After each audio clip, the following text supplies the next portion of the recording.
Tout d'abord, il n'y a pas un seul verset dans la Bible qui dit que les enfants doivent prendre soin de leurs parents.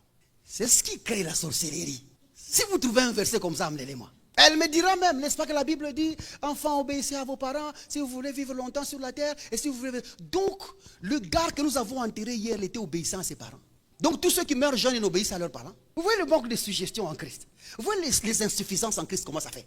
Il faut que je commence par les hauts. C'est comme ça que vous ne voulez pas travailler, vous les parents. Pendant que vos amis aujourd'hui sont en train de travailler pour leur 7e génération.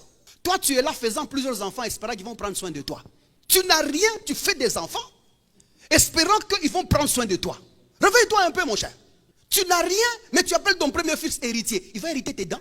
Et pendant ce temps, pendant que tu fais des enfants, il y a quelqu'un qui est en train d'acheter des fermes sur des fermes. Quelqu'un qui est en train de fournir des idées pour sa progéniture. Quelqu'un qui est en train d'établir ses enfants dans la sécurité financière.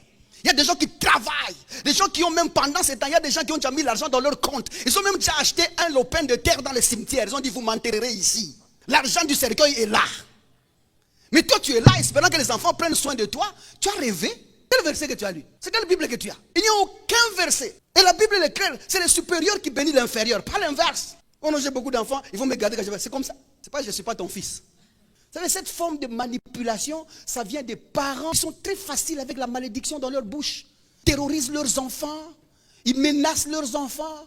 Et ils sont là ouvrant la porte à l'ennemi tout le temps. Et les vies de leurs enfants commencent à compliquer. Parce que c'est eux, dans leur confession, ils pensent qu'ils sont dans le droit d'être aidés. Au nom de Jésus, si tu continues comme ça, tu n'auras rien. Tu n'auras plus rien. De toutes les façons, une malédiction sans cause est nulle et sans effet. Pendant que tu es en train de faire beaucoup d'enfants, il y a tes amis travailler. Nous sommes là avec vous ici. Nous sommes avec vous ici. Certains d'entre vous ici ne sont héritiers de rien. Au fait, si la Bible n'avait pas dit que tu es héritier de Dieu et co-héritier de Christ, tu n'as rien. Donc l'unique héritage que tu as, c'est l'héritage en Jésus. Ou sinon, vous n'avez ni lopin de terre, ni quoi que ce soit à hériter. Et d'ailleurs, même s'il faut que vous héritez, vous allez vous battre. Il faut que l'État intervienne. C'est quel genre d'héritage?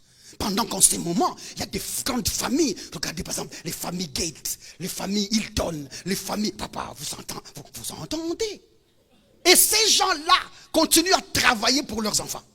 D'autres sont en train même de déshériter. C'est comme le fils de quelqu'un là, il dit, moi, le fils même de Elon Musk. Il dit, écoutez, son héritage là, il peut moi, il t'a arraché l'héritage. Il dit, non, mais je suis déjà suffisant. J'ai déjà tout ce qu'il me faut. Il dit, c'est la terreur ça. Vous criez à la télévision que vous avez déchu pendant que l'enfant est déjà milliardaire avant. Ils ont travaillé pour leurs enfants. Ils ont travaillé pour les petits-enfants de leurs petits-enfants. Et toi, tu es là espérant que non. J'ai fait beaucoup d'enfants. Les enfants pour qu'ils prennent soin de moi. Paresseux. Le travailler. Je crois que j'ai parlé. J'étais parlé. J'étais parlé. Dites amen si vous m'avez entendu. Il relève du bon sens pour un enfant d'aider son père. Mais ce n'est pas une obligation ni biblique ni spirituelle. C'est juste du bon sens. Je dis bien du bon sens. C'est comme donner l'argent à l'église. C'est du bon sens. Ou quand vous m'appelez, tu dis, pasteur, je prends un peu de transport. C'est du bon sens. Tu n'es pas obligé. Tu n'es vraiment pas obligé.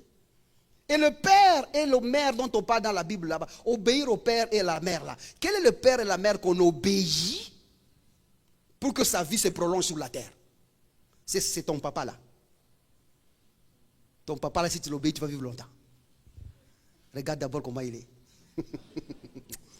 Fermons cette parenthèse là, mon cher. Il faut arrêter avec ce genre de manipulation.